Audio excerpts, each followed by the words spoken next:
pour pouvoir ajouter ces éléments au débat final. Je crois qu'il y a une question qui apparaît pour Adam de la part de Sharon. Très bonne présentation aux données structurées pour celles et ceux qui ne sont pas spécialistes en la matière. S'il vous plaît, est-ce que ces présentations seront disponibles après l'atelier? La réponse est oui. Bien sûr, il y aura également un enregistrement disponible de cette session. Si vous pouvez également vous rendre sur le site Internet de l'ICANN, vous pourrez avoir accès à l'ensemble des liens des différentes présentations et je vais partager ce lien à nouveau ici sur le chat. Adam a partagé donc ces diapositives et tous les liens utiles qui ont été publiés et montrés ici à l'écran. Bon, Adam, si tu veux prendre la parole à nouveau. Très bien, oui, merci Lucie. Je vais donc céder le micro à Lucie dans une seconde, puisque c'est Lucie qui va donc nous présenter ses travaux concernant le projet Ocean Info Hub. Et nous avons donc une présentation rapide d'un cas pratique d'utilisation de cette Ocean Info Hub ou OIH. Lucie est scientifique marine spécialisée dans la science écosystémique et elle est titulaire d'une maîtrise en ontologie.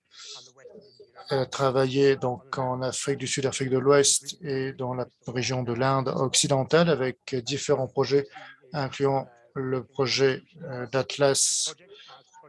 Elle travaille aujourd'hui à l'Ocean Info Hub en tant que gérante de ce projet dans le bureau des projets pour l'IODE et l'UNESCO.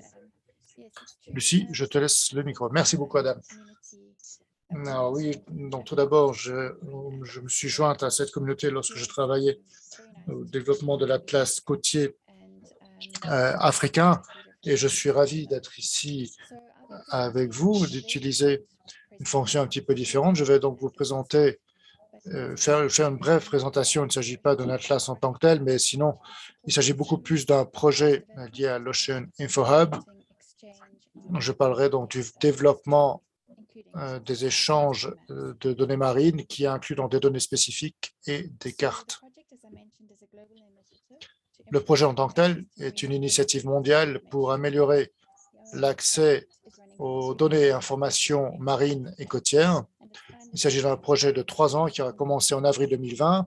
Il est financé par le gouvernement des Flandres du Royaume de Belgique. L'objectif de ce projet est de développer l'interopérabilité entre les systèmes d'information existants pour améliorer le flux d'informations à l'égard des usagers finaux. L'architecture du système ODIS est développée pour permettre une interopérabilité avec entre les infrastructures thématiques locales et régionales. Il sera donc développé. C'est Pierre Luigi qui va procéder à la présentation et qui vous donnera davantage de détails. Les services apportés par cette infrastructure incluent donc des experts, une opportunité de formation, de collaboration entre pairs, des données spéciales, la recherche de données et de métadonnées.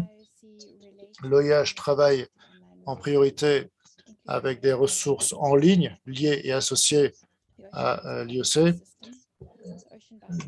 grâce à des personnes, d'experts, le système Aquadoc, le système d'information sur la biodiversité des océans, la base de données mondiale des océans, le World Ocean Database, et différentes alliances et partenariats.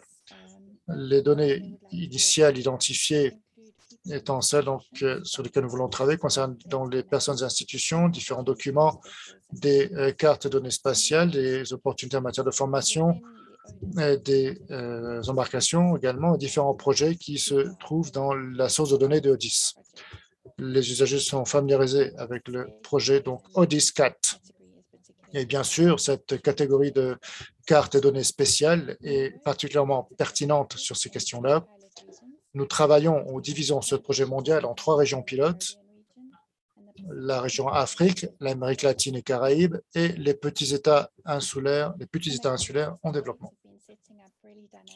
certaines activités réalisées jusqu'à présent, des différents groupes de travail techniques particulièrement dynamiques. Nous avons développé un ensemble de documentation sur l'architecture ODIS pour 6 thèmes prioritaires. Nous en parlerons par la suite et également nous avons développé une vérification de concepts pour l'architecture ODIS et nous avons des communautés, 3 communautés régionales au niveau pratique qui travaillent sur la mise en œuvre de l'un ou plusieurs de ces patrons.